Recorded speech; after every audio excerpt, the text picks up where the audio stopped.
Hello, good morning, everybody, and welcome to this HCV Action webinar looking at inclusion health and the hepatitis C elimination programme. My name is Leila Reid. I work at the Hepatitis C Trust. We're a national UK charity working on hepatitis C, and I am very pleased to be co-chairing today with my colleague Julia Sheehan, who I shall hand over now to introduce herself and to give us a bit of an overview of the session that we're going to be having today. Julia. Thank you, Leila. Good morning, everyone. I'm Julia Sheehan, and I'm the National Women's Criminal Justice Manager for the Hepatitis C Trust. We have 4 great talks today.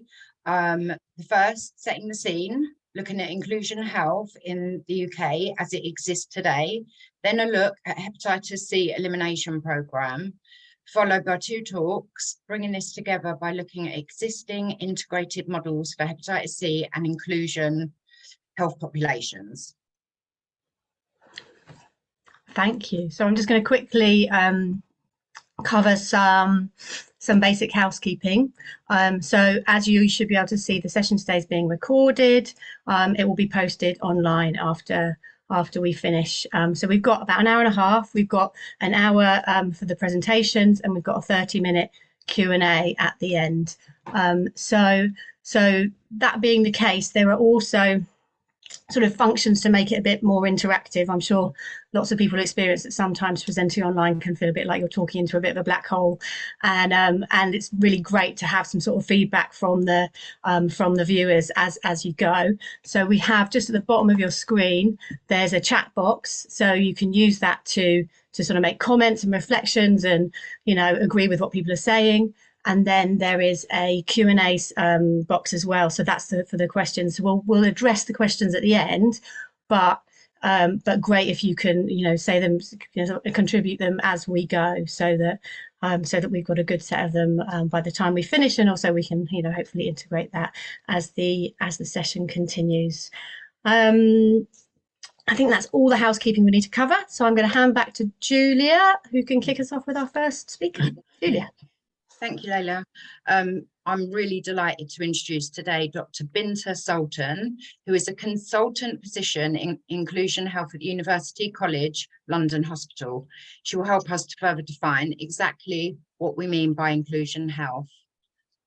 The floor is yours, Binta. Thanks very much. Thanks, Julia. Thanks for the opportunity to speak today. So I am consultant in inclusion health at UCLH and a researcher at UCL. And I'm looking forward to our discussions today. I'm the first inclusion health consultant in the British NHS and the second in the world. So it's a new specialty really driven by research around inclusion health. And I'm going to talk about inclusion health in the context of Hep C care and really challenge us to think differently and reimagine a new way of working. So we could move on to the next slide, please. So first of all, what is inclusion health? And fundamentally, it's about social justice in health and the care of people who are the most marginalised, who face systematic structural violence and experience extreme health inequity.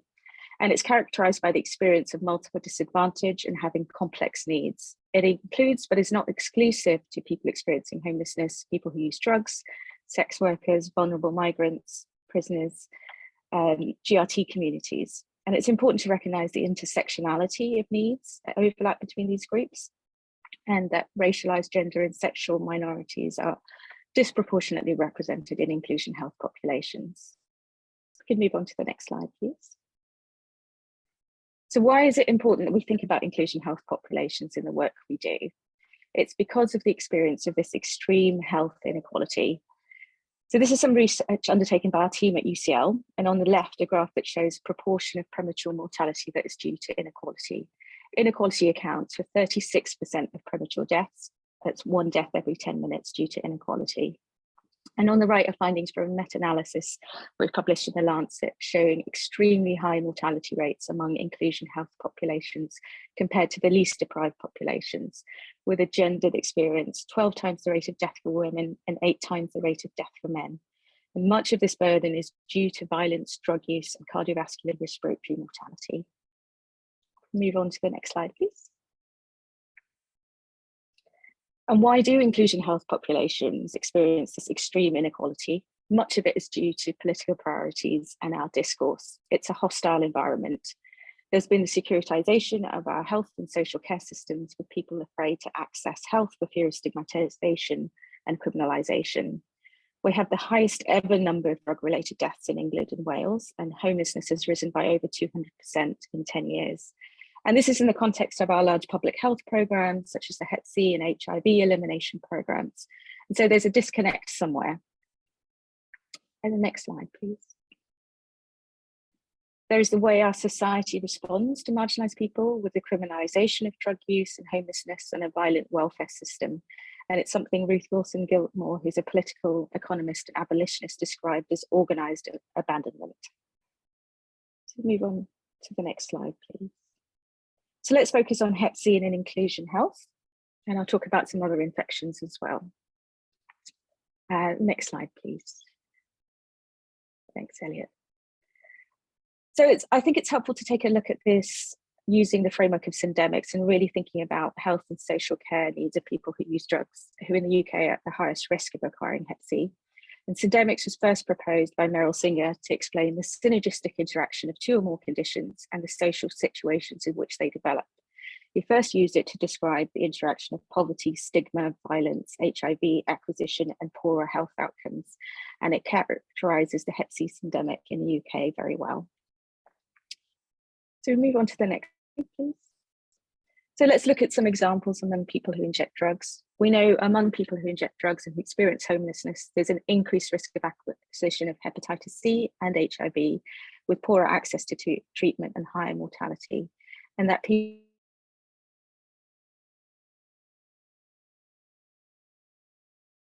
drugs and experienced homelessness, was most recently in Northern Ireland and Glasgow.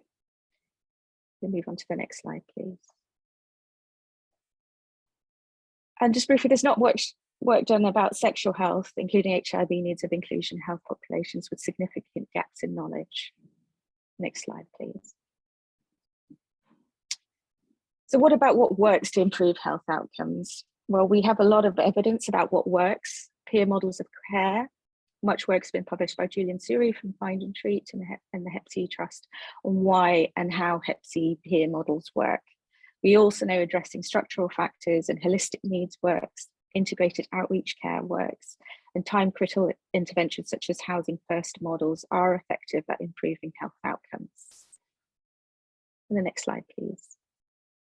So we published this review earlier this year looking at interventions to improve health outcomes for sex workers. It highlighted the diversity of sex workers and the diversity of needs, and integrating care with existing services and holistic outreach care is more effective. And if you move on to the next slide, please. So I'm just going to describe some work from Find and Treat. It's an example of a model of integrated outreach care for inclusion health populations in London. And I'll describe some of the work we've done, and much of this has been due to the opportunity of the NHS England Hep C elimination.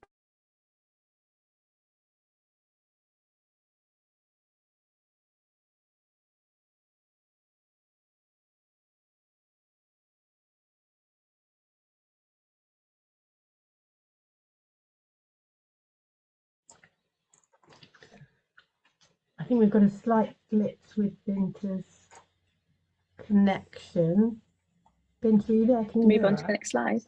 Oh, I think we just missed that slide, Binta. Do you mind? Oh, okay. It froze. Yes, sorry. Sorry. It's the university internet connection. I apologise. So Find and Treat, for those of you that don't know, it's a service based in London. It's a peer-centred pan-London outreach model of care for inclusion health populations. It's deeply rooted in social justice with a focus on harm minimisation. And then we can move on to the next slide, please.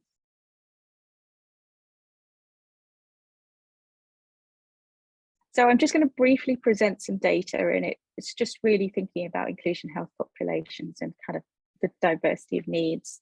So very briefly, the Hep C testing data data showed Hep C antibody prevalence of 16%, with 6% of people having current Hep C among inclusion health populations. That number was much higher in people sleeping rough, was around 27% had a current hepatitis C infection.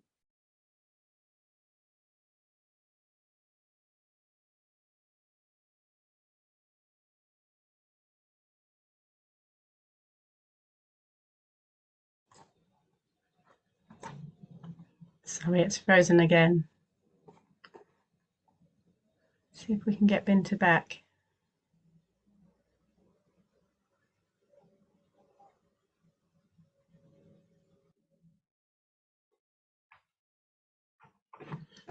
Elliot, do you have any technical suggestions? Oh, there you are. You're back again. Sorry. So you're just beginning to present this slide that's currently up as it froze. Okay, Sorry, so is this the HIV testing slide? Yes, I think you just cover the Hep C Okay. and moving on to the HIV. Brilliant.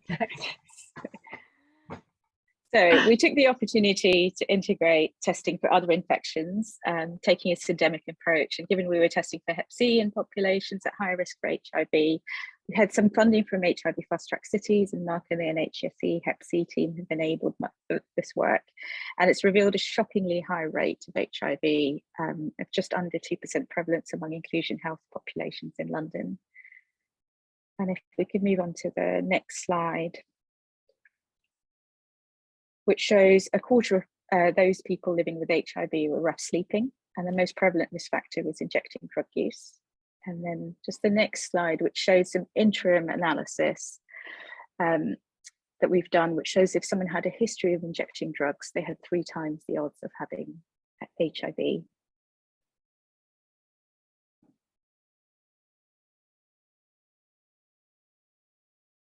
I think we're frozen. Yeah, there we go. And really, it's just to highlight that when we're thinking about syndemics and integrated responses, where are the HIV prevention services for people who use drugs? Our systems are siloed and fragmented, and to address the in addressing the needs of marginalised populations. And just some other data from the testing. We can move on to the next slide, which just shows that in terms of hepatitis B, the prevalence was 1.7%, so that's 5 times the general population. And then the next slide, please, which shows high levels of syphilis, 1.5%, and that's 20 times the general population. And if you move on to the next slide, I'm just going to present briefly some other work that we did. So we started a program of integrated outreach care for street-based sex workers with health, housing and drug services involved, creating rapid access pathways, providing needle exchange and naloxone. And the next slide just shows some findings from this. So it showed extremely high levels of STIs and bloodborne viruses, extremely high levels of drug use, homelessness and experience of violence, 7 deaths among the 98 people who we saw. We were able to provide treatment, harm minimization support, safeguarding support, and support into housing and drug services. So this is the HIV and sexual health work, which is currently uncommissioned and unfunded, and we'll have to stop soon, but the Hep C program enabled us to pilot this work and show the need. The next slide, please. So what next, and what do we do? If we move on to the next slide. So we need a syndemic approach, an integrated public health approach, reaching out of our silos. More services should be providing trauma-informed outreach care. We need integrated commissioning.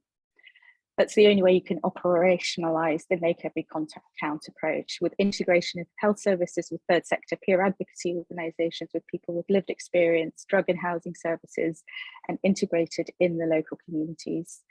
We need more stable funding to build trust and learn and train and embed good practice and improve health outcomes. And we need better data and data collection systems.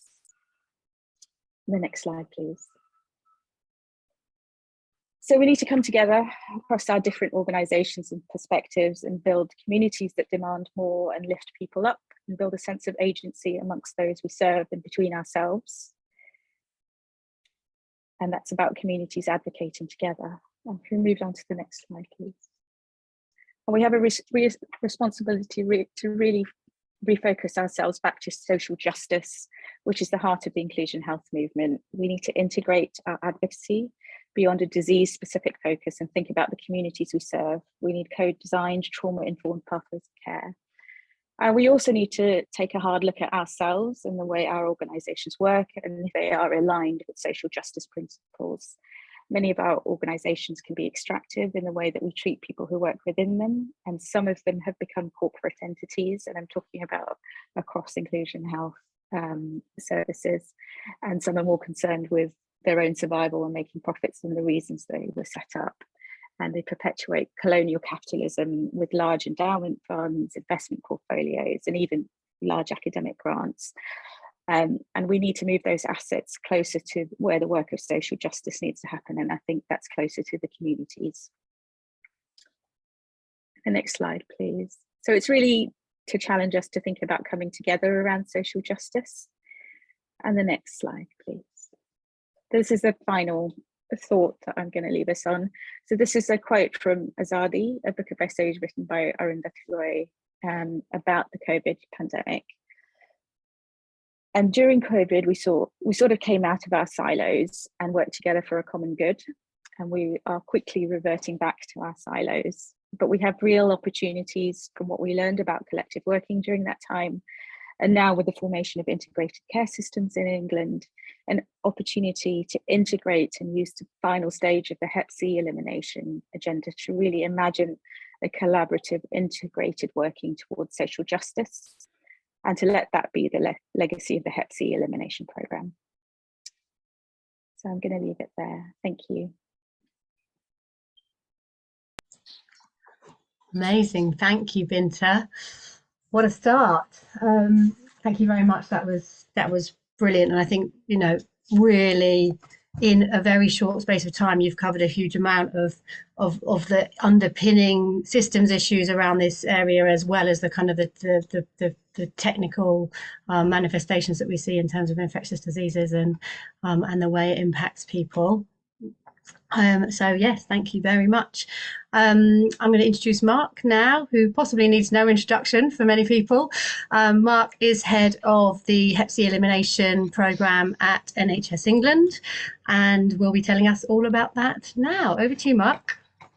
Yeah, thank you for inviting me. Yeah, really pleased to be here talking today about inclusion health. And really great to hear from Binta, who's doing amazing work. And we're really, really grateful for the work that Binta and her team are doing. In terms of Hep C elimination, overall, what I would just say, because I haven't included a lot of the background on this presentation, we're doing really well. We're making huge progress with Hep C elimination. People are aware of the target that you'll see on the screen, that we're working towards the WHO goal of eliminating Hep C as a major public health issue in England in advance of 2030. So the WHO goal is 2030. We've said we'll do it sooner, and we're working across a whole range of partners to do that. But I think one of the key things that I would say is, you know, we are seeing still increasing numbers of people coming into treatment. Q1 of this year, we've seen more people coming in than Q1 of last year, which was a surprise for me, because I thought we were seeing that things, it was getting harder to find some people, but they are still clearly there waiting to be tested and treated and access services. We're improving mortality all the time. You know, rates of mortality are dropping in relation to Hep C. Rates of things like liver transplants down by 52%. We're achieving a huge amount, but there's still more to do, and there are still some communities that we haven't done enough with. If we just go on to the next slide, I was really struck by what Binta said about us prioritising the needs of marginalised populations in society. And I really think that that's what we've tried to do with the Hepatitis C elimination programme. Well, it's formatted differently, but that's fine. Yeah, so I think that really our focus with the Hep C elimination programme has been about really focusing and targeting on those communities that a lot of traditional health systems haven't contacted, haven't tried to contact, haven't tried to engage with, or have actively discriminated against and pushed away people. Well, can we go back one? Thanks. Yeah, so we've had, we recognised from the beginning of the programme that the people that we most needed to find, people with Hep C, were likely to have complex and multi-layered needs that were not just about their Hep C, certainly, but not even just about wider health concerns, but also legal, social, housing, whole range of different needs, and would have experiences of poverty, violence, trauma, discrimination, stigma, an active exclusion from some services where they're told they're not welcome, or perceived exclusion where they don't feel that they will be welcomed.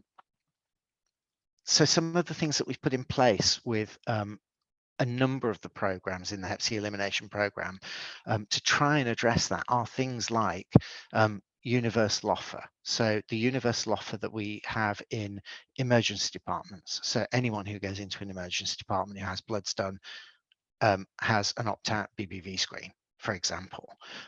So this isn't about what you've done or who you are or what your situation is, what your social situation is. We just do this for everybody. And I think it helps us to stop people feel like they're being excluded or they're being judged. So that universal offer is really important. It's a similar thing that we do in prisons as well, with the universal offer, either at reception testing or when the hits are carried out, the high intensity test and treat programs carried out. So that universal offer and opt-out, I think, helps us to some degree with removing some of the stigma from the offer that we're trying to make.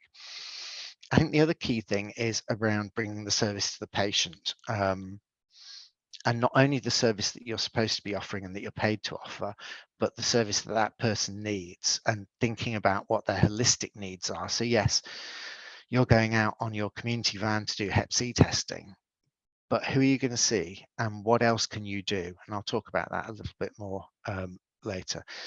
And the other thing I think is that the HCV program has focused on is, I kept being told at the beginning, oh, well, that's not, the NHS doesn't do that, or we don't do that, or we've never done that before. But none of that is a reason not to do it. Just because you haven't done it before doesn't mean you shouldn't do it. So having kind of a, I don't know, a bit of creativity and a bit of bravery to do things differently can be a really good thing. So I think that's the only way that you find out new things that work or different things that work. So I just put a few examples on here. So people in prison, I think a key way to reduce some of the exclusion that people in prison feel does come down to that principle of opt-out, that everybody is being made the same offer, and that everybody matters, because I think when people are in prison, they don't feel that they do necessarily, or they're made to feel that they don't matter. And I think that one of the things about the Hep C elimination program, and certainly having the peers integral to that program, helps people to understand that they do matter. And then there are additional considerations that we need to take as well with people in prison, that they will all have very different complex histories of violence outside of prison and within the prison, histories of trauma outside and inside prison. So trying to understand that each of those individuals is going to have a different response to what we offer, which I think we try to do, and I think the peers do that incredibly well, and are much more accessible than a lot of the other individuals that people in prison come across. People who are homeless, it's obvious things like taking the service to the individual, and whether we do that as part of the Hep C elimination program or by getting alongside other services that are able to do that better than we are. So other homeless charities, other health interventions that are already accessible to homeless people, or specialist GP practices that focus on inclusion health. If we can get in that way, if that's the best way for us to try and access and support people into Hep C testing and treatment, then we'll do that. But also while we're seeing them, taking all of the opportunities. So it's quite right, one of the things that Binta said about integrating commissioning, because it's really difficult to sit in one bit of an organization and be told, you're just doing this is your disease area, and somebody else over there is doing something else, and somebody else in a completely different organization in a local authority is doing something else. But actually, when the patient's there in front of you, I would always say you need to do what is best for the patient. And if that means that, you know, you're there to do Hep C elimination, but actually this individual really needs an HIV test, or this individual really needs another intervention, then we need to find a way to do that. And I think the Hep C elimination program has been flexible enough to say, yeah, we can do that. Yeah, we did that with things like the emergency department testing, for example. When we rolled that out, the HIV money was there, the Hep C money was there, nobody wanted to do Hep B. So what we did was we just flexed the rules around Hep C elimination to say, actually, we need to look at viral hepatitis, because we have to eliminate both for the WHO anyway, and somebody has to do this. It would have been a huge missed opportunity, and really no extra cost, because by the time we bundled tests together, it worked. So it's just trying to be as flexible as we can in the best interests of the patient, and delivering what they need.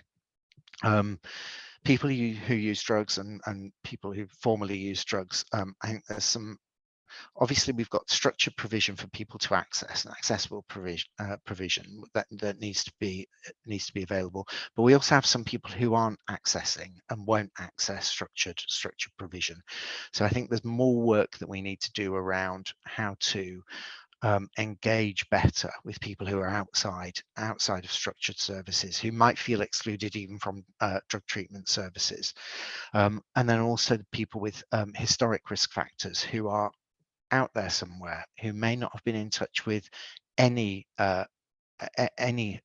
drug service ever, or maybe not for the last 30 years, but we need to kind of we need to access them and make sure that they're okay still. So doing some of that work around historic risk as well.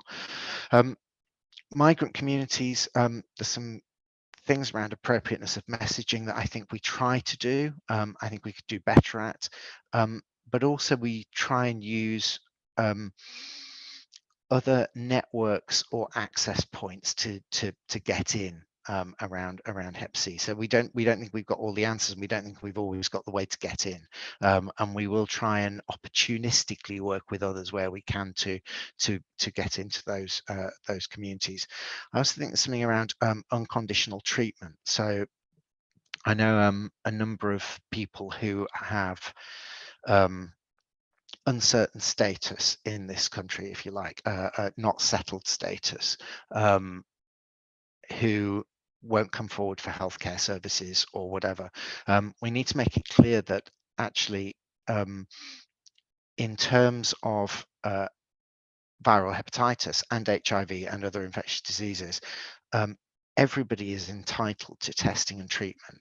So even if they're in an immigration removal centre and we know they're going on a plane tomorrow to be returned to another country, they are still entitled to treatment. And we can test them. If they're PCR positive, we can provide them with a medication, a full course of 12 weeks, and they can take it with them. So we need to just understand that actually we don't put any restrictions on the availability of treatment, whether that's for people who are in those migrant communities or anywhere else. Actually, there was a day when we said, if people are still injecting, they can't have treatment. Those days are long gone. As far as I'm concerned, treatment is unconditional. If you're willing to accept treatment, then we should provide treatment. Next slide, please. So I was just going to, we don't have a wealth of data in the Hep C elimination program at the moment in relation to some of the other conditions, social or health conditions or situations that we might want to kind of dig down into the data. So for example, I'd really like to look at how well we're accessing sex worker communities or homeless populations or others. But what we can do is we can look at our treatment delivery by indicators of deprivation. And it's a start, it's not everything, because we know that all of those all of the issues in relation to health inequality and inclusion health can happen in non-deprived areas, less deprived areas, as well as deprived areas, but probably more intense in more deprived areas. So we look at deprivation deciles, and if you just over 60,000 of the treatments that we've given in England so far have been to the most deprived half of the population. That's out of 84,000. So the vast majority have been given to the most deprived half of the population. So going up to, 0.5 along the bottom axis. And since the launch of the elimination program, 80% of treatments, that's way back in 2015, 80% of treatments have been given to the most deprived people consistently every year. And that's partly because of the group who are at risk, being generally having more being from more deprived areas or living in poverty or other aspects of deprivation, and partly because of the focus, because we have specifically focused on those communities to try to make sure that we get the people who have the highest needs into treatment. Next slide, please. And this just shows you people might be aware of Core 20 Plus, which is around health inequalities, and one of the key issues around Core 20 is around getting the most deprived 20% of the national population and offering them enhanced services and so on.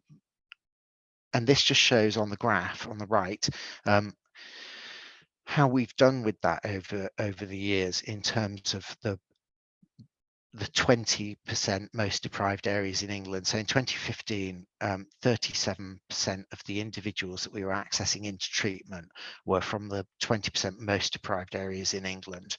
And you can see how that's steadily risen, so that in 22-23, 48% of the people accessing treatment were from the most deprived parts of the country. So I think it just shows again how we've tried to focus on that. And just in terms of those those numbers in terms of the deprivation deciles, 12% of those that we identified when we were doing the comparison with Core 20 Plus were people who were in prisons, and 60% of them were people who injected drugs. So we're getting, we're getting into, I think we're getting into some of the populations that we need to, but not all of them. So there's further work to do. Next slide, please. Okay, and the next one. So this is just a couple of examples of doing things differently and trying to kind of share the learning. So people will be aware of the Community Vans program. So there was some resource historically available, mostly around the third sector, but crucially, early in the program, we came to into contact with Find and Treat and started to do some joint work with Binta and Julian and Al to expand that service, and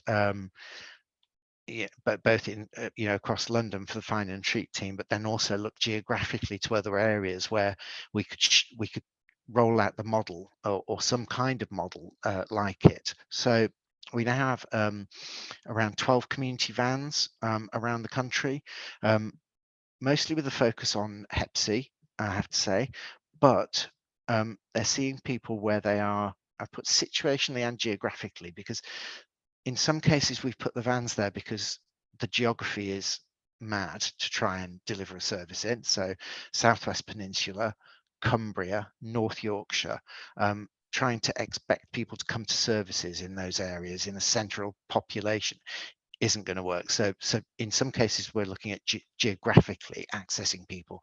Some cases about situationally seeing people. So individuals who for multiple reasons, maybe related to poverty, maybe in relation to their drug use, their homeless situation, whole range of reasons, are not going to be able to make it to a service. So situationally, we want to get the service out to them, and park it next to where they are, if that's what it's going to take to engage them. And the principle that we've kind of driven with that all along has been doing as much as you can while you're there. So if you find somebody and you're looking to start them on their treatment for Hep C, don't ignore the fact that they've got an injecting wound on their leg. Don't ignore the fact that that they're hungry, that they're, that they also need an HIV test. Do as much as you can while you've got them.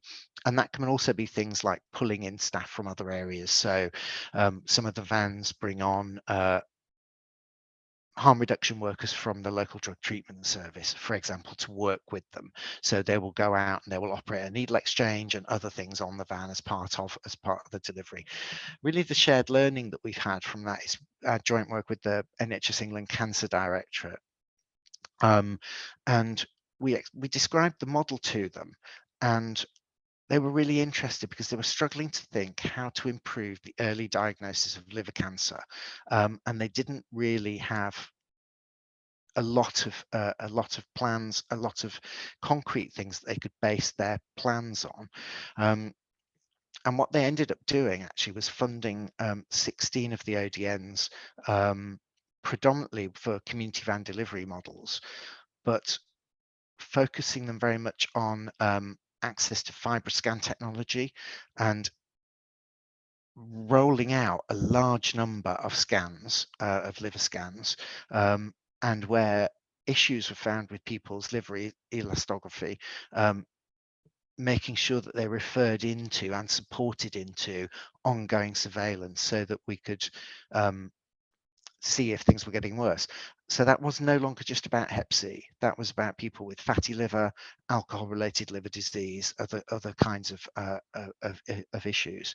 But crucially, they also continued testing for viral hepatitis. So there was still a joint benefit to us, as well as increasing this program. And it's been a huge boost for liver health more generally. And their model goes to primary care, community provision, and moves around taking liver scanning. So it's a great thing that we were able to develop that, but then actually it's got a much wider benefit across the NHS now. And the next one.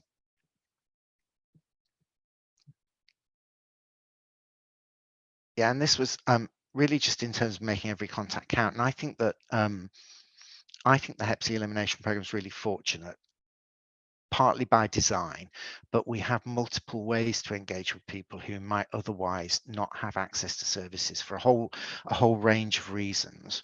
I don't think we've got it perfect, and I think we still need to work a lot harder to make sure that the most excluded, or the people who feel most excluded, or the people who are most out of range of most services, we need to make sure that we can still get to them. But where we do have the opportunities, I think it's incumbent on all of us to make the most of it, and to do everything that we can. So thinking around the holistic needs of anybody making contact or being in contact gives us a lot more opportunities to change their experience. And most of you, I'm sure, are doing this every day. And I mentioned about the ED opt-out testing, where we added in Hep B because it was the right thing to do, really. There's been some work done by our South Asian peers, and I've discussed this recently with colleagues at MSD, around expanding the offer and advocacy that they're already doing in relation to Hep C, for example, to cervical cancer screening. So issues with Asian women, South Asian women, Pakistani women accessing cervical screening programs. So if our Hep C trust, our Hep C South Asian peers are able to engage with those communities, then actually do more. If you were able to talk to people and get them to and promote health-seeking behaviour, I guess, then do that. It doesn't matter that it's a Hep C funded programme. It's about making sure that individuals, yes, are found and treated for Hep C, but actually making sure that people are well. Find and treat obviously is a great example of the ability to extend reach and extend work, to find the right people and to do everything that you can and be flexible to meet individuals' needs. The community vans I mentioned about adding drug treatment service workers, needle and syringe exchange, other BBVs, anything else that we can add to those to make sure that this is about healthy individuals who no longer have Hep C, but crucially they're healthy individuals, and we've addressed some other issues as well. And expediting treatment time, I think, is a key thing as well, and that we're focusing on very much with the ODNs. If we've got somebody who is willing to contact us now, today, then we need to do everything we can to get them tested, confirmed and treated, ideally today, because we don't know when we're next going to see them. And if we think that they're stable enough that they're going to be able to manage that, then there is no reason why we can't actually start people on treatment for their Hep C immediately. If their if their clinical presentation is such that it's not complex, if they're not showing signs of active liver disease. And that's especially important with places like immigration removal centres that I mentioned, where time is very much of the essence, or remand prisons where people might be moving quite quickly. We need to make those decisions and get the work done as soon as we can. Next slide. I think that might be my last one.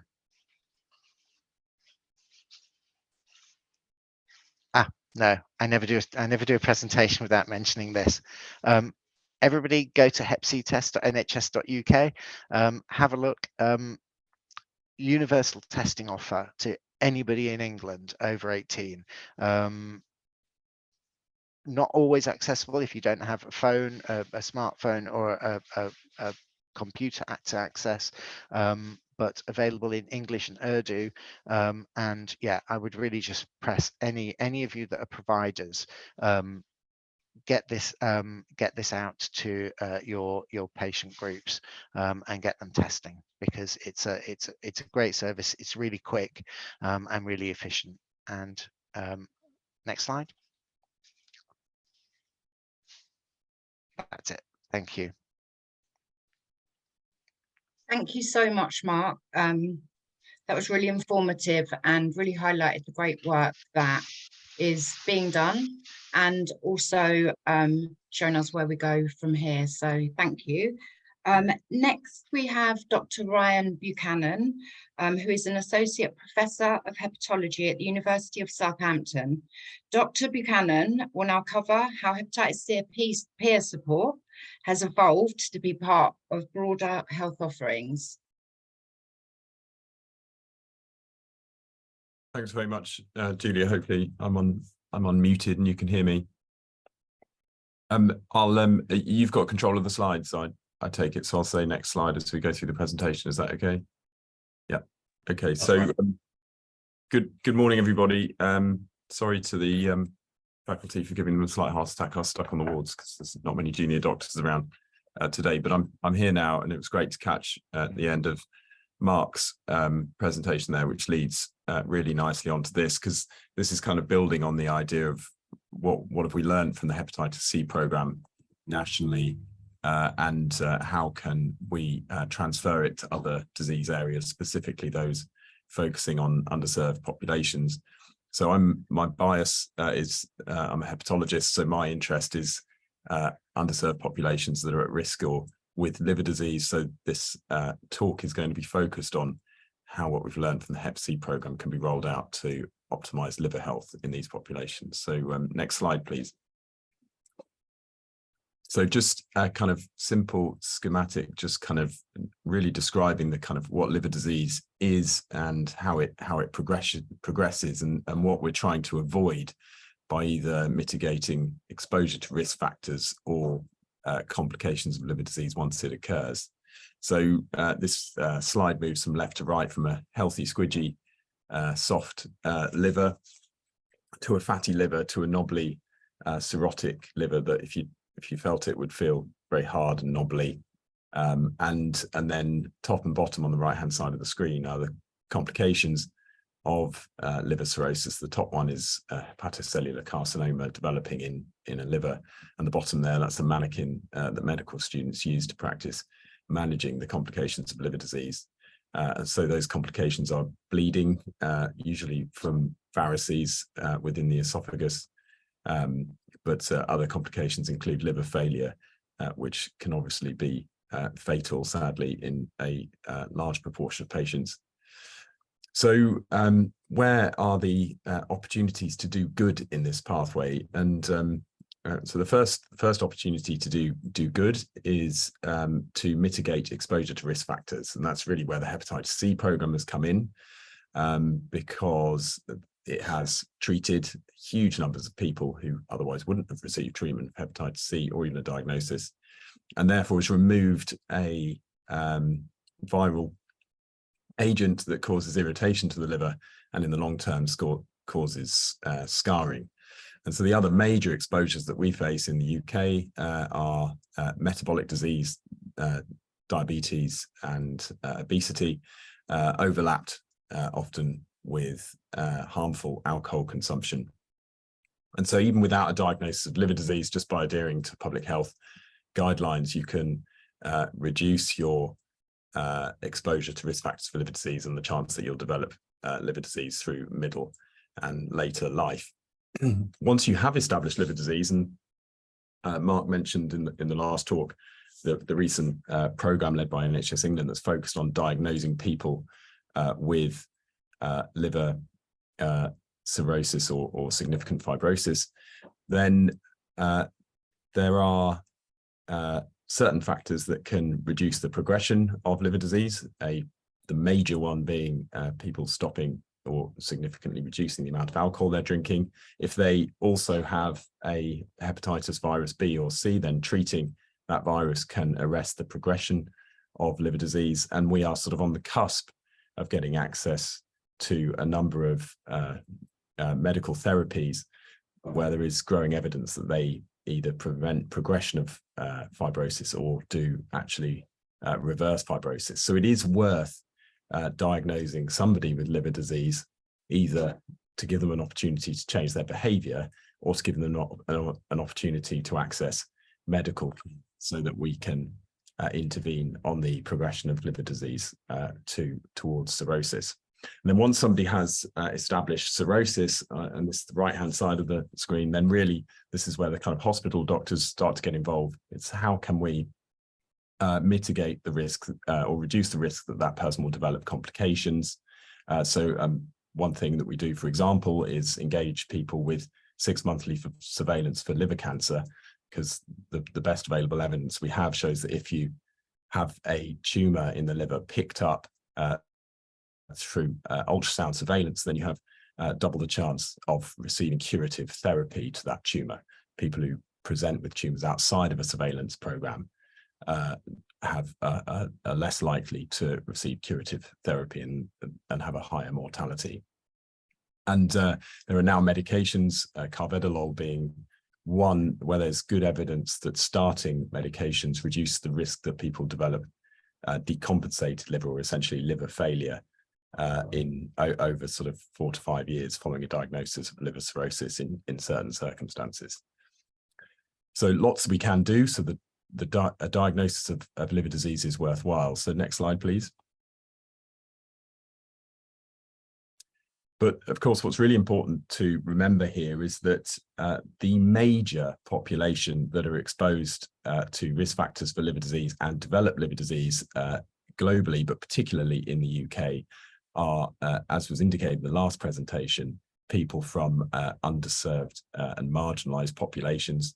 This is a schematic taken from a figure taken from the recent EASL-Lancet Commission that shows the association between index of multiple deprivation and the risk of liver disease there is a strong correlation with increasing levels of deprivation and harm from liver disease. And next slide, please. And this slide really is highlighting that it is, whilst we've talked about hepatitis C a lot, and hepatitis C is very strongly correlated with deprivation and being from a marginalized community, the same is true of liver disease, full stop, really, but particularly alcohol related liver disease. So this is your chance of dying from alcohol related liver disease according to your decile of index multiple deprivation. And basically, as you go up through the deciles towards more deprived, your risk of liver disease just goes up. Of dying from alcohol-related liver disease just goes up incrementally. And this is from the System from the Easel Lancet Commission. Actually, this is from ONS data that's freely available online. So next slide, please. So just coming back to those sort of areas where we can do good in patients who are at risk or have liver disease, we will only really do good if we can do all of those things in people who are from the populations that have the most to gain, and specifically those from marginalized and underserved populations. It's all very well having fancy medicines. If you can't get them into the people that need them most, it's of no benefit. It's all very well diagnosing people with significant fibrosis or liver cirrhosis, but if you can't effectively and sustainably engage them in HCC surveillance, then there is frankly no point. And so the upstream aspects of the liver care pathway, we must make accessible to people from all parts of our society, and particularly those from the most deprived parts of our communities. And this brings me on to the subject of this talk, which is, so what is the added value of peers and the peer support program in the liver care pathway more broadly? So not just focusing on risk factor mitigation around hepatitis C, which is where the original focus was. Very successfully applied, and for good reason. So next slide, please. So there are a number of places that I can, this is just me sort of thinking off the top of my head, where can a peer champion or a liver engagement champion, sorry, go back one, have a positive effect on the liver pathway. So risk factor reduction beyond just hepatitis C treatments, so alcohol consumption reduction, weight loss, drug compliance, particularly now that we have access to, or there's evidence that carvedilol can reduce decompensation events in patients with some selected patients with liver cirrhosis, engagement with the hospital care pathway in general, so kind of navigating the complex infrastructure that kind of follows people who are going through hospital-based care. And that would include engagement with HCC surveillance, which I'm going to come on to in a minute, perhaps acting as some kind of advocate for patients in a palliative phase of their disease, patients who are at home suffering with tense ascites. People from underserved communities are less likely to pick up the phone and kind of berate a medical secretary because they're not getting booked in for an acidic drain, when other people from different parts of society may have the tools to do that. So I think they have tremendous potential. I'm just going to focus on one in a minute. So next slide, please.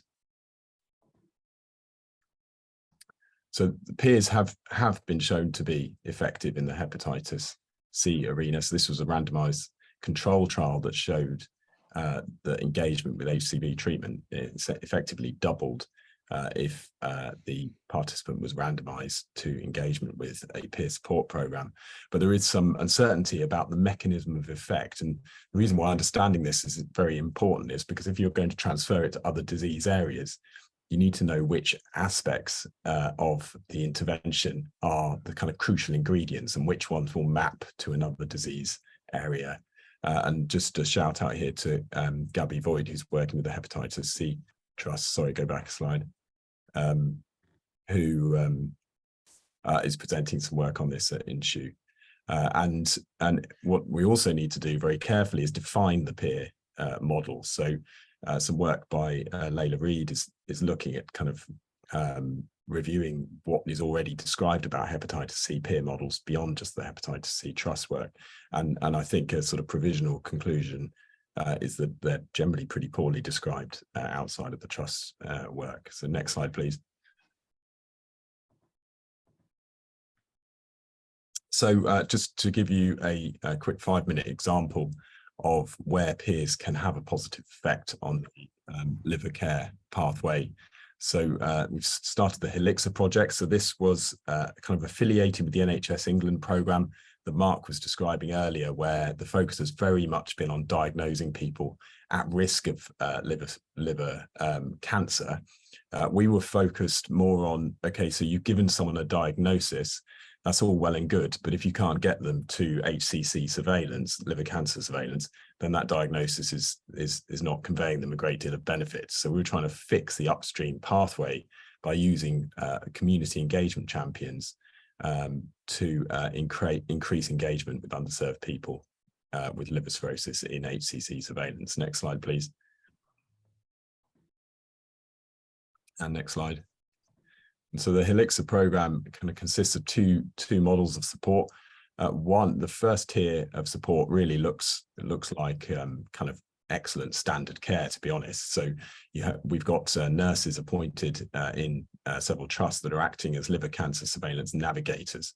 So they are identifying patients that have fallen outside of surveillance for whatever reason, and basically trying over the phone from the hospital to re-engage them with surveillance. And that is actually very successful for the majority of patients. They either, particularly through the COVID pandemic, kind of fell outside of the clinic setting in the hospital trust, or they just don't understand why they were meant to be having ultrasound scans to pick up liver cancer, and so kind of didn't attend, or they moved house, or simple things like that can deal with a lot of cases.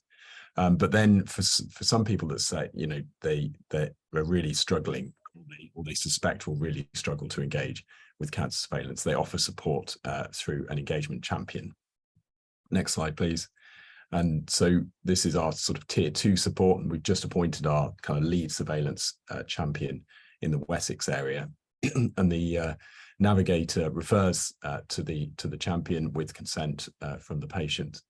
They make contact and they support the person into their appointments. And in the first few weeks of having this person in post, we've had some fantastic feedback and narratives about how this is going. And very briefly, what that interaction seems to include, and we'll dig into this more as time goes forward, is a big element of education, big element of kind of company and support on the day. There's obviously, they play a role in kind of further reminding the person about the appointment and actually driving them to the scan in many cases. Next slide, please. So there are some challenges with the Helixa project. So first of all, it's funded by the NHS England pilot scheme just for 12 months. We only got 2 trusts online. Nursing capacity issues meant that the 3rd trust hasn't been involved. The identification of these really underserved patients who are unlikely to engage with surveillance is proving quite tricky. But we are now getting through our data sets to identify them. We've got the champions in post, as I said, and the first patients are now coming for scanning. This is quite expensive. And so there is an argument that the evidence base for this intervention needs to be robust. And so we are looking towards doing a randomized control trial of this in a similar way to how the peer program is evaluated in hepatitis C later on next year. Next slide, please. And there are a lot of unknowns, as I highlighted earlier, as we transfer the models. So why did it work in hepatitis C? Why in some areas did the peer support model not work? How will it work in more diverse populations? These are not patients that just have hepatitis C. These are not necessarily predominantly people who inject drugs. And how important is this lived experience, and what defines lived experience? If you've got a diverse population, you can't possibly have a peer support group that represent everyone that you're hoping to engage with HCC surveillance. How do you measure effectiveness of the program? And as I've just mentioned, how do you assess cost effectiveness? Next slide, please. So to conclude, in my view, and I suspect in the view of many of the people on this call, the peer support program has had a transformative effect on the hepatitis C care cascade in England. And I think it has enormous potential to alter liver health in underserved communities nationwide.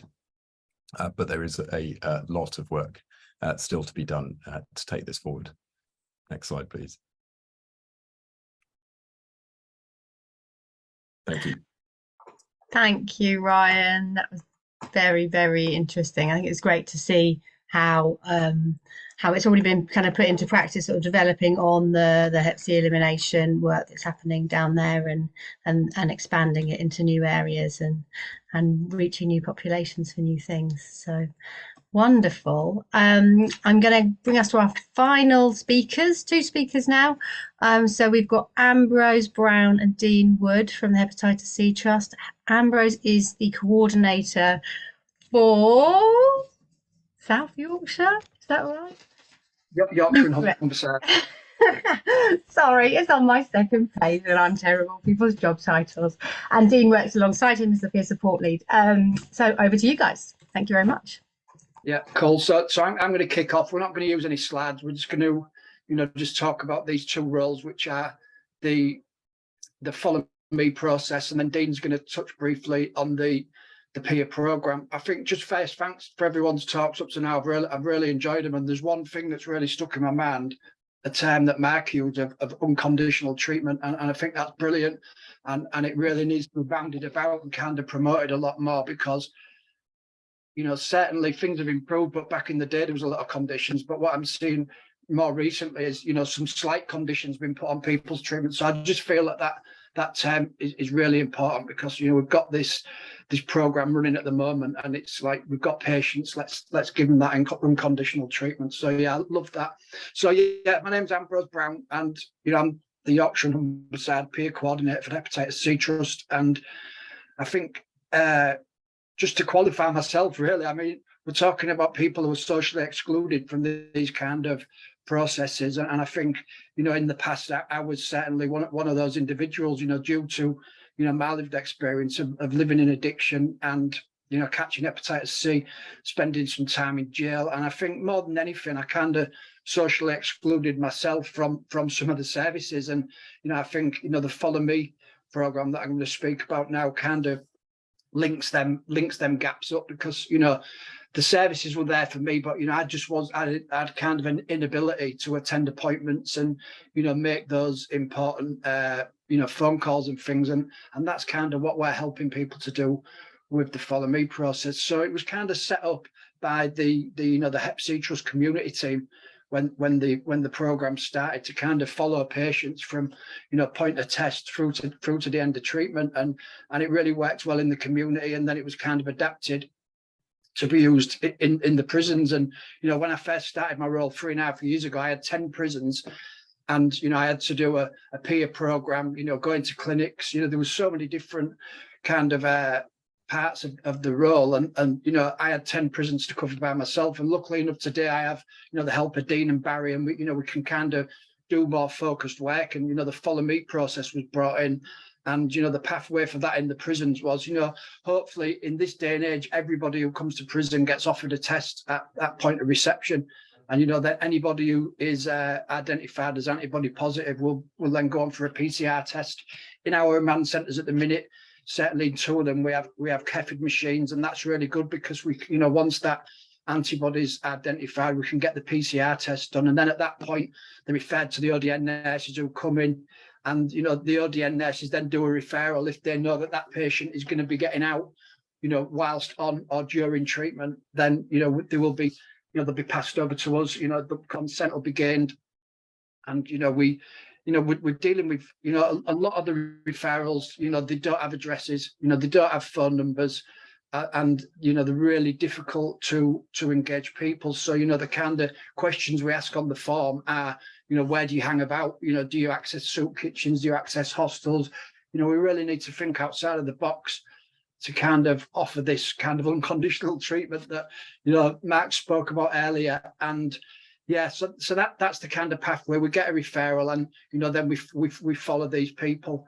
So the kind of people who we want to target are mainly, like I spoke about a minute ago, these chaotic people, and difficult to engage people who struggle to complete treatment or struggle to get to their appointments. And what we can do is, once they're released from prison, we can liaise with our community teams and kind of hopefully find these guys and pick them up in the community.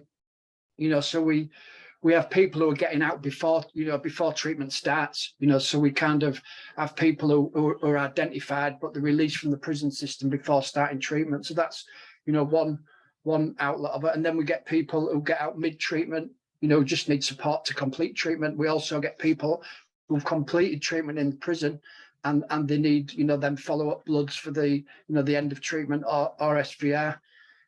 We also have, which is kind of, I've just been receiving emails as we sat on this meeting, the kind of revolving door patients who, I was one of them myself at one point, and, we're getting these people on treatment. They're coming out with the medication. They're going from Doncaster to Middlesbrough.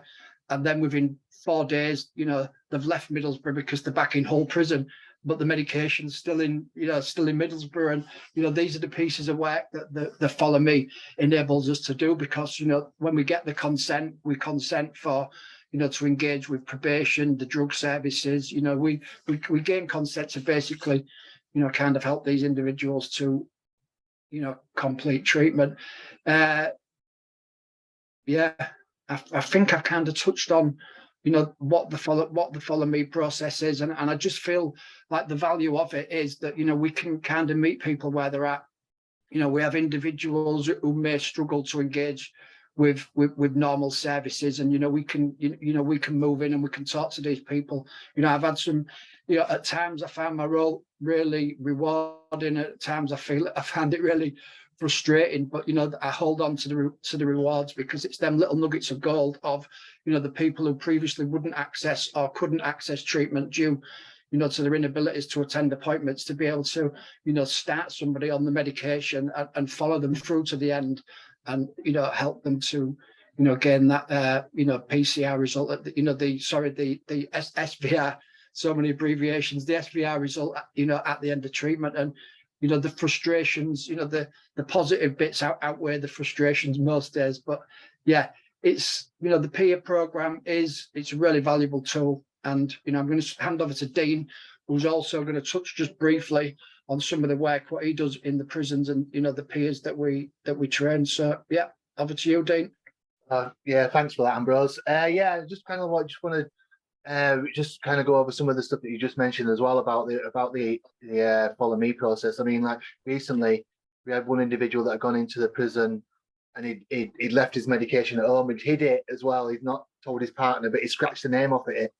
So I went and picked it up, took it into the prison, but then the prison was like, we can't give him this because he's got no name on it. So then, we managed to go pick him some more meds up and then take him in, and it's just that kind of like, I suppose, creative support that was kind of talked about earlier, that we'll kind of bend and we'll just do what needs doing, I guess, on a day-to-day basis.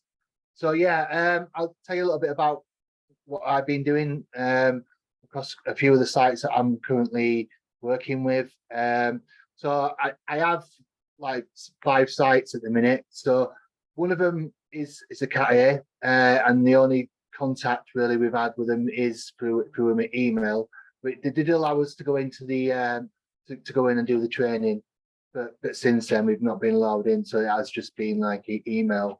One of the states that is in its infancy, and hopefully over the next few months we'll be building a peer program up there and going into the prison a lot more. So the 3 that I kind of like want to touch on is Leeds, Wealdstone and Lindholme, really.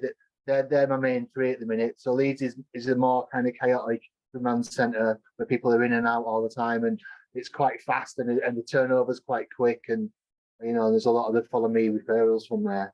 Lindholme and Wealdstone are the more kind of settled, longer term prison. And so I've been working quite closely with both of them, and Lindholme's kind of like it's a little bit of a shining light. Is Lindholme? They just seem to let us go in and they seem to let us, kind of do whatever work we need. And so kind of the role that I've got is split into 2. So there's the clinical side of stuff, and then there's also the peer side of stuff. and that's working with the substance misuse team. So what we'll do is we'll go in, we'll deliver the hepatitis awareness training to the guys on the wing. We're doing quite a lot of focus work with the ISFL wing, which is the incentivized substance-free living wing.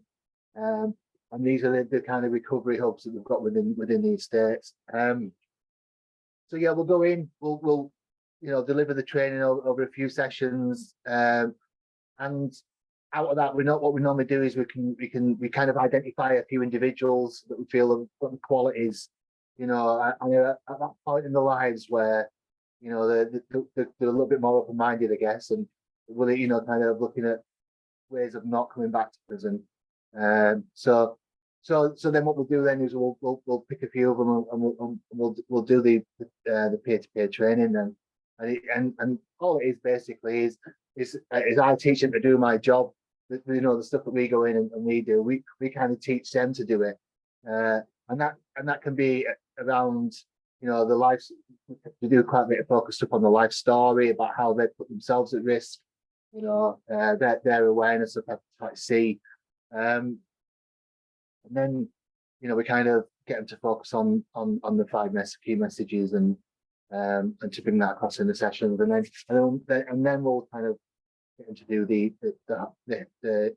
hepatitis awareness training, flip chart, go through that with them a few times, give them a chance to do it in a mock setup, and then we give them regular supervisions. So we every month we're kind of talking to them about what their needs are their needs being met? Is there anything that we can support them with? What training they'd like to look into? And with Lyndon, I've currently got a red band as well. So he comes onto the other wings with me when I'm delivering, the heart sessions. He comes onto the wing with me, and he kind of supports me as well. And I think it's really, really good because I've got some lived experience. You know what I mean? So I've been in prisons and that, but he's actually in there now, and quite often when I go to prison, everybody thinks I'm a police officer for some reason. You know what I mean? So I've got him there to kind of because I guess he helps to kind of, he's a little bit of a kind of icebreaker for me, because he already knows the guys, and whereas when I'm on the wings and people are kind of looking at me as somebody like there's very much of a us and them mentality on the wings, and and I think he's helped me to get into the inner circle, I guess. So we help each other, and recently as well we've just done some more training, and we've got a few more peers in there. So I'm kind of really pleased with the work we've been doing in Lindholm. It's great, and I can't really say any more than that, apart from it's just really, really, really good, the access that they've allowed us to have. And around the clinical support, what we do in the clinical support is that, so I'll go in onto the estate, and I will find people that have been declining having tests when they come in, and and try and just kind of see what their reasons are for not wanting to be tested. And then there's also supporting people, pre-treatment, while they're on treatment, and post-treatment. And again, it's that kind of makes it make their experience of going through treatment as pleasant as possible, I guess. So yeah, I think I've covered everything there. If anybody's got any questions, though, I'm more than open to answer them. Yeah, thanks.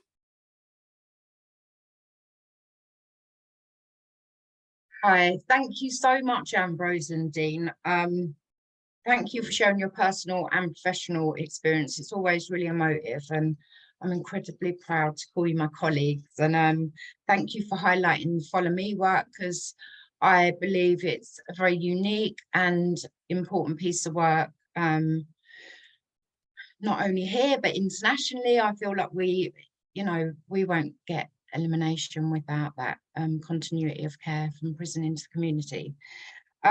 So thank you for everyone that has presented, and we're now going to go into the Q&A. So There was Leila's going one. to support me with this. Yeah, there was one question that came up actually, Fran Rose, and it might be a good place to start, which is the receptiveness of each of the prisons dependent on the views of the governor or the provider or other factors? Sort of, what do you think determines how receptive prisons are to your work? I find it really difficult to gauge, to be honest with you, because on some levels, you know, I think attitudes are changing, and prisons are becoming more progressive. However, you know, as an example of Wealdstone, for example, I got access to Wealdstone straight away. Ambrose has been and is still waiting for access, and this is a number of years down the line. You know what I mean? It's you know, like it's difficult to gauge and to understand sometimes. But yeah, go on, I'll let Ambrose. Someone's probably got something to say on that. Yeah, I feel when I started the role, I thought, you know, I'm gonna get straight in and do this piece of work, but it has been difficult. And as I put in the chat, you know, more prisons than not do buy into the work that we do, but we still have, you know, I still have the odd struggle, you know, and it can be, you know, per governor, you know, who's views. So yeah, it's different across each estate. You know, when I started ahead of what this gold standard, but you know, each prison seems to be really individual in the views and the buy-ins of the work that we do. Yeah, I can see that. I think Mark's got a national perspective on this, so we'll hand over to you, Mark. Yeah, thanks. Yeah, we have a national partnership agreement with between NHS England and His Majesty's Prison and Probation Service, and we have really good relationships at a national level. And HMPPS as an organisation are really fully bought into the Hep C elimination programme and the peer programme, and the, you know, are incredibly supportive. And I think governors do have the ultimate responsibility for their particular establishment, so that's something that is, you know, is absolutely, you know, still within their control. But where we do find that there are difficulties, there needn't be generally, and we can, if people are struggling to get access, get security clearance, those kinds of things, then often just by raising it up to you know, within the Hep C Trust, up to Sheehan, or then over to me, and we work really closely with people from His Majesty's Prison and Probation Service, and they can often fix those little issues around security and things, so that we can carry on with the work. And that's all part of kind of this national partnership agreement that we have with them, that they will, you know, they will do that and they'll support. Fantastic, thank you. I'm going to go to a kind of question that came earlier in the Q&A around, Binti, you talked about extractive services, and someone was asking if you could kind of expand on, Angeline was asking if you could expand on that as a concept and what you meant by that. Yeah, sure. So I mean, it's usually been used in the kind of, when we're talking about natural resources, but it's really synonymous with exploitation and really taking out more than you're giving back. So in terms of, we're talking about, I used it in reference to maybe some of the way that organizations treat people who are working within them, thinking about pay, thinking about, you know, conditions of working, thinking about really the well-being of the teams. And often large organizations can forget about that and not prioritize that in the same way that they're prioritizing, you know, targets and that sort of thing. So that's what I was referring to. Yeah, thank you. A smaller question was possibly to Ambrose again, the peers again, maybe, is how do you contact patients by phone if they don't have a phone? Which I think you talked a little bit about, but I suppose it's that general question, isn't it, about how do you do that kind of that outreach that finds people on their own terms and in quite a different way to a wider population? Yeah, I mean, obviously, if they haven't got a phone, they just haven't got a phone, and we just have to use every means that we can to kind of, contact them at the next probation appointment, or the next, if they're part of a drug service, at the next prescription appointment. And we do have a chance to do little bits of more focused work. But if I could meet every guy at the gate and give him a £10 phone with some credit on, then I would. But we don't have time every day to meet each client who's coming out. But we do, on the odd occasion, have chance to kind of sit outside and meet up with people and pass a phone on to them so that we can kind of engage with them further down the line. But then 3 days later, they may be back in prison, so the mobile phone is not much use. But what we have that connection to find out that they're back in prison. We can follow them back in. We can help pick the meds up and stuff. I think what somebody else has just asked about what's the biggest block to testing, and I think in prisons at the moment it's kind of testing fatigue. People might have been in a remand centre and then gone to court and then come back and they're tested again. And, then they get sentenced to go to a sentence prison and they're testing again. And, then it's just like that. This is what we're hearing more often than not is, I had one last week. I had one in the previous jail. I've already done this. And, we're kind of constantly stressing that the only way for us to get these figures to claim micro-elimination and to make each prison a safer community is to continuously, test and find out if anyone has the virus. So testing for people, I think it's a tricky one, isn't it? Where do we cross the line between normalizing testing for people and making them fed up to hear it, so having to be offered so often? Ryan, you've got your hand up. Do you want to come in there as well? Yeah, thanks, Leila. So I think the question of consent and contact has relevance to the rollout of peer support programs into other areas of the NHS. So we've kind of I guess unearthed a not unexpected problem with HCC surveillance at the moment, in that if the nursing team, so the clinical team, cannot make contact with the person who is not engaging for whatever reason with cancer surveillance, where does the peer come in, or where does the kind of engagement champion come in to try and make that contact and then support them to attend? At the moment, we're not doing that, because the role of the navigator is to take consent for contact by the engagement champion. So the way around that, and I think this has been used as part of the Hep C program as well, is to get honorary contracts for the champions and the peers within the clinical organisation that will be making first contact. But that is a paperwork trail and additional work and additional layers of complexity. If anyone's got any ideas about how else to get around that, I'd be all ears. I suppose that goes back to Binta and Mark talking about the kind of the integration of systems and the integration of workers in a way that makes that kind of cross-organisational working happen much more effectively. Yeah. Julia, did you? Yeah, there's a question coming for Mark. We're having some process issues getting screening in police cells. Do you know a way around this? Oh, Mark, you're on mute.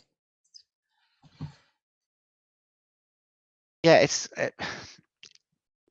we've got some models of police custody testing that are working quite well, and some places where they're a bit more resistant to it.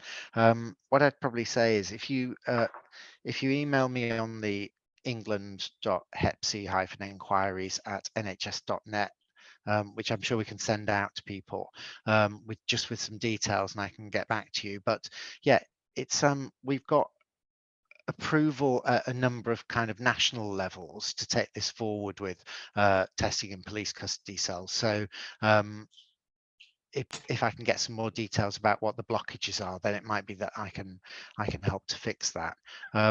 In most cases, what we've done is we've worked with the healthcare providers who work within police custody cells, and they're all generally quite keen to do this work. So yeah, it'd be useful to know who isn't, and we can maybe do some work with them around training and trying to remove the blockages for them. Thank you, Mark. Another question here: should we be testing people within 6 months of a previous negative test? Any takers? Maybe Binta, in terms of how we could Yeah. do that. Yeah, I think it depends on the person's risk. If that person has had risk in that time, then yes. You know, if we're trying to identify people early on, if they've acquired Hep C again, then yes, we should be. If they haven't had risk, then we need to really think how frequently we should be testing people. But yeah, definitely if they've had risk within that time. I think someone, oh, Ryan, sorry. Yeah, just to add to that, I think if somebody is actively injecting drugs, that should be the absolute key part of their care pathway to keep testing them. And I'd consider doing it more frequently than every 6 months. Locally, we take more of a 3-month approach. Yeah, in sexual health clinics as well, people at risk, they're tested every 3 months. And I suppose that's the other dimension, isn't it, of when there's multiple things that you're testing for. Mark, sorry. And I suppose we also need to consider if somebody's been tested, when their last risk was before they had that test, because they may have actually acquired Hep C and it's not actually showing it on the first test they have. So if somebody's had risk factors within the 3 months before they had that test, you know, or more recent risk activities, and it comes out negative, then you'd want to retest them anyway. Within 3 months, just to make sure that you haven't missed something during the sort of window period of antibodies being produced. Absolutely. Thanks, Mark. I think we've got time for probably 1 or 2 last questions. We've got one coming around emergency departments, and whether that is something that is a model, having kind of worked so well in ED, whether that's a model that might be rolled out to people who are registering with a GP or perhaps other settings. Okay, I'm happy to pick that up. Yeah, testing at emergency departments has been hugely successful. So it's rolled out so far in London, Blackpool, Brighton, Manchester, Salford, and it was taken to those areas because they were very, very high prevalence for HIV diagnoses. So they were the first ones we did, and it is anyone who attends the emergency department and has bloods taken. So not everybody will have bloods taken as part of their attendance, but if they do have bloods taken, then opportunistically we do a BBV screen on an opt-out basis on that sample. We are looking at rolling it out. The HIV money nationally is not clear, because there are still discussions between government and NHS England about where that money needs to come from. Way above my pay grade, thankfully. The hepatitis C money is there though, because I budgeted for it in this year. So what we're looking at next in terms of rolling out the ED testing, the ED opt-out testing, is the high prevalence areas for HIV diagnosis. And we're matching that where we can to the hepatitis C needs assessment that was carried out in autumn last year, that will be repeated this year, to look at prioritizing those areas with the highest rates of Hep C still in the community. So we're in discussions with, I think, 6 ODNs at the moment about rolling out ED opt-out testing in their areas, but we're going to keep going, and we've got like 30 areas, but that covers 40 type 1 emergency departments that we'll be looking to roll out to. We'll get as many of them done this year as we can, but then we'll roll into some of them into next year. Fantastic, thank you. Just in terms of the GP question, I've got one GP service who are piloting opt-out testing on anyone who gets their U's done in a GP surgery, just so that we can see actually what happens, because we don't know whether we're going to get a big enough return on that for it to be, you know, worth rolling out at a GP level. Amazing, exciting to know that people are thinking about doing that sort of thing.